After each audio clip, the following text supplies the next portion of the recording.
Mapagpalang araw kamalunggay. Ito na naman po tayo.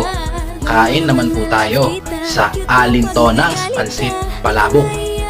Napakasarap po ng pagkain dito. Salamat nga po pala sa libre nyo palabok. Nabusog nyo po si Kuya Guls. Napakasarap. Shoutout nga po pala kay Ate Hazel, ang masugid na tigasingil ng Tonang's. Sarap na sarap po kami. Tingnan nyo po yung anak ko. Hindi po yan mahilig sa palabok, pero dahil sa Tonang's, ayun, busog, lusog, may humabol pa. Ito nga palang utol ko na si Hot Bura. O, Tidog.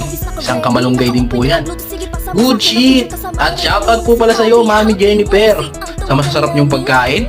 Palabok, pansit, gisado, ulam, puto, o ano pa man yan, dessert.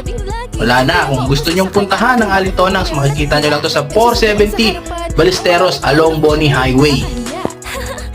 Puntahan nyo na lang.